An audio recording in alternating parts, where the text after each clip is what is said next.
Hello friends, welcome to my YouTube channel Adarsh institute of English. आज की video का हमारा टॉपिक है क्लास बीए फाइनल का जो टॉपिक है मुल्कराज आनंद, जो कि एक स्पेशली क्या हैं, एक नॉवलिस्ट हैं। तो आज इनके बारे में देखेंगे, इनका birth, early life, character, education, उनकी पर्सनालिटी, उनका स्टाइल, उनकी डेथ। मतलब अगर क्वेश्चन आता है, कोई लॉन्ग क्वेश्चन आता है कि describe Mulk Raj Anand as a novelist, तब भी ठीक है ये, या उनका birth, his birth, early life, character और स्टाइल, इसके बारे में डिस्कस कीजिए। इस तरह से क्वेश्चन पूछा जाता है, तो इसे आप लिख सकते हैं। तो शुरू करते हैं आज की वीडियो। स्टार्टिंग है, सबसे पहले है हिज बर्थ अर्ली लाइफ, उनका जीवन और प्रारंभिक, उनका जीवन मतलब उनका जन्म और प्रारंभिक जीवन। तो मुल्कराज आनंद वाज बॉर्न, इनका जन्म हुआ था 12 दिसंबर 1905, 12 दिसंबर 1905 को इनका जन्म हुआ था पेशावर में। नाउ इन पाकिस्तान, जो अब पाकिस्तान में है। जो पेशावर है पहले कहाँ था, इंडिया में बिफोर डिस्ट्रीब्यूशन, और अब जो पेशावर अब कहाँ पर है, वो अब पाकिस्तान में है। और वो क्षत्रिय फैमिली से बिलोंग करते थे। हिज फादर्स नेम बाज, उनके जो पिता का नाम था वो था लालचंद आनंद। मुल्कराज आनंद पास्ड हिज अर्ली लाइफ, उन्होंने अपना प्रारंभिक जीवन बिताया बहुत अधिक पावर्टी, गरीबी में, एंड सौरो, दुख में, दुख और गरीबी में उन्होंने अपना प्रारंभिक जीवन बिताया।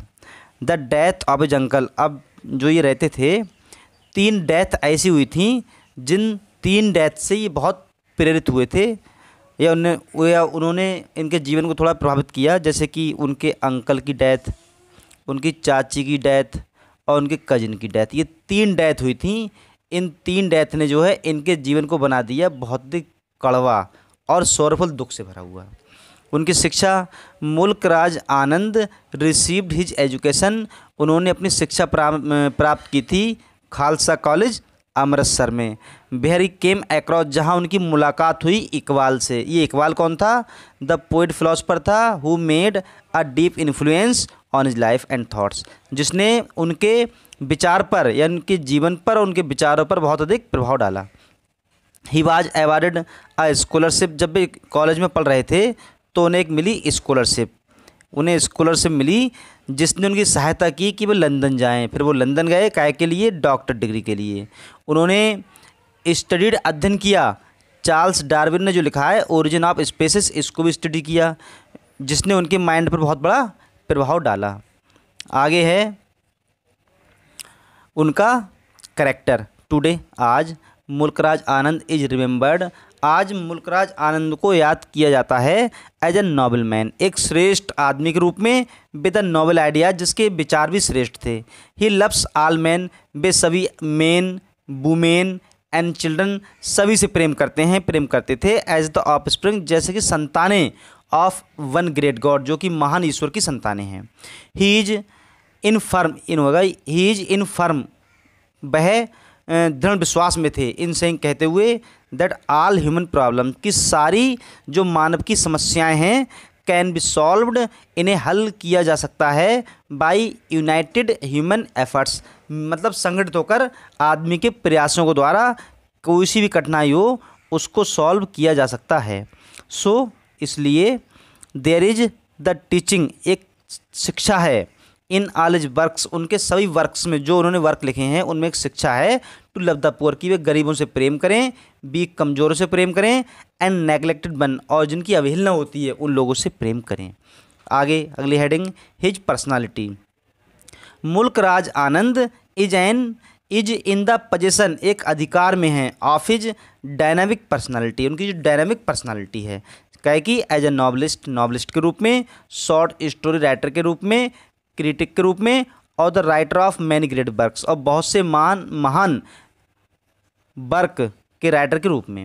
ही एक्टेड, उन्होंने काम किया as the chairman of Lalit Kala Academy, जो ललित कला अकेडमी थी उसके चेयरमैन के रूप में भी काम कर चुके हैं।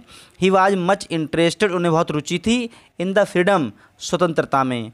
मुल्कराज आनंद को स्वतंत्रता में बहुत रुचि थी, ऑफ हिज मदरलैंड, अपनी मातृभूमि की। फॉर दिस, इसके लिए, ही क्रिएटेड, उन्होंने निर्माण किया, एन अवाकिंग चेतना उत्पन्न की या जागरूकता in the mind of those Indians, उन भारतीयों के मस्तिष्क में who were living in England, जो उस समय इंग्लैंड में रह रहे थे। आगे है हिज स्टाइल, उनका स्टाइल। तो सर्टेनली निश्चित रूप से it is very serious problem, ये एक बहुत गंभीर समस्या है फॉर एन इंडियन राइटर, एक भारतीय लेखक के लिए बहुत गंभीर समस्या है टू राइट इन इंग्लिश, कि वो इंग्लिश में लिखे। मतलब बात सही है, ये वास्तव में एक इंडियन राइटर के लिए बहुत बड़ी समस्या है कि वह इंग्लिश में लिखे। विद अ सेट और डेफिनेट स्टाइल, किसी डेफिनेट स्टाइल के साथ, निश्चित शैली के साथ।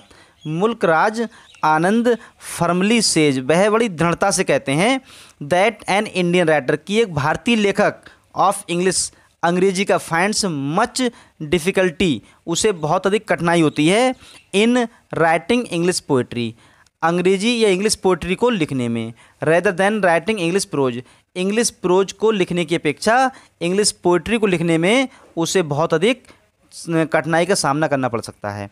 मतलब इंग्लिश प्रोज तो लिख सकता है आराम से वो, लेकिन जब वो इंग्लिश पोइट्री लिखता है तो उसके लिए बहुत ही डिफ़िकल्टी का फेस करना पड़ता है। आगे है, ये कुछ नहीं है प्लीज़। इन दिस वे, इस प्रकार, हिज स्टाइल, उनका जो स्टाइल है, इज ए सर्टेनली, निश्चित रूप से अफेक्टेड, प्रभावित है। इस तरह से उनका स्टाइल निश्चित रूप से प्रभावित है। विद दिस रीजन, इस रीजन के साथ, हिज स्टाइल, उनका स्टाइल शुड बी जज्ड, उनके स्टाइल के बारे में जज्ड, ये निर्णय निकलना चाहिए from the point of view, इस दृष्टिकोण से, ऑफ इस theory of Indian English style, Indian English style के विषय से, इसी पॉइंट ऑफ व्यू से उनका जो स्टाइल है उसका निर्णय उसको जज करना चाहिए। हिज डेथ, उनकी मृत्यु, मुल्कराज आनंद मर गए थे, निमोनिया से मरे थे 26 सितंबर 2004 के लिए। 26 सितंबर 2004 को उनकी मृत्यु निमोनिया से हुई थी और उन्हें ये अवार्ड मिले थे। सबसे पहला international peace prize, international peace prize ये मिला था 1952 में। सेकंड पद्म भूषण ये मिला था 1967 में। फिर साहित्य अकेडमी अवार्ड ये मिला था 1971 में। आगे ये जो अनटचेबल है, शॉर्टकट में ज़रा थोड़ा इसे समझ लेते हैं। ये पब्लिश हुआ था 1935 में। तो अनटचेबल जो है मुल्कराज आनंद का फर्स्ट नॉवेल है जो लिखा गया था under the influence of James Joyce. James Joyce और महात्मा गांधी, इन दोनों से प्रभावित होकर उन्होंने लिखा था untouchable.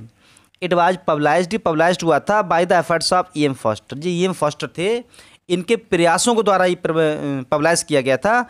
And carried a preface, और एक प्रीफेस भी लिखा गया था इन्हीं के द्वारा। मतलब ये अनटचेबल, या कह सकते हैं अगर यहाँ जोड़ दिया जाए प्रीफेस, PRE, ये प्रीफेस टू अनटचेबल, अगर ये लिख दिया जाए प्रीफेस टू अनटचेबल, तो किसने लिखा था? ये लिखा था जेम्स जॉयस ने। इस तरह से कह रहे हैं ये कि उन्होंने इसका प्रीफेस भी लिखा गया था उन्हीं के द्वारा। आगे है, प्रीफेस होता है प्रस्तावना। द बुक, पुस्तक, बाज इंस्पायर करती है बाइज आंट्स एक्सपीरियंस, उनके आंट जो थी चाची, उनके अनुभव द्वारा ये इंस्पायर हुई थी। व्हेन शी हैड मील, जब उन्होंने भोजन खाया था विद अ मुस्लिम वुमेन, उनकी जो आंट थी मुल्कराज आनंद की, इनकी जो आंट थी, उन्होंने एक मुस्लिम महिला के साथ मील भोजन किया था। तब उनके साथ व्यवहार किया गया था उन्हीं की फैमिली में एक आउटकास्ट के रूप में। तब उससे प्रेरित होकर मुल्कराज आनंद ने लिखा ये अनटचेबल, जो कि पब्लिश हुआ था 1935 में। इसके कैरेक्टर कौन कौन से हैं एक नज़र उस पर डाल लेते हैं। ये हैं उसके कैरेक्टर। सबसे पहले बखा। बखा जो है एक यंग स्वीपर है, सफाई करने वाला, जो लैट्रिन की सफाई करता है। सोहनी उसकी बहन है, सिस्टर ऑफ बखा, ये सोहनी उसकी बहन है। और रखा बखा का भैया है। और लखा ये हैं फादर हैं बखा के, रखा के और सोहनी के। तो क्या निष्कर्ष निकला? अगर इन चार कैरेक्टर को देखा जाए तो ये एक ही फैमिली के हैं, ये एक ही फैमिली के हैं। बखा और इसे हटाओ भी, बखा रखा, ये बखा और रखा ये दोनों भाई हैं, इनकी बहन है, इन तीनों का बाप है लखा। आगे पंडित कालीनाथ हैं ये। फिर उसके बाद हवलदार चरत सिंह हैं। फिर उसके बाद कोलोनेल हचिंसन है, उसके बाद ये गुलाबो हैं, गुलाबो। तो ये थी थोड़ी जानकारी इनके कैरेक्टर्स के बारे में जो कि मैंने समझा दी है। अब जो बच्चे इसकी समरी, तो आप लोग चाहें तो मैं इसकी समरी, अगर आप लोग कहेंगे तो इसकी समरी मैं आज ही अपलोड कर सकता हूँ, बिल्कुल सिंपल वर्ड्स में, हिंदी में। आज की वीडियो में बस इतना ही। Thanks for watching.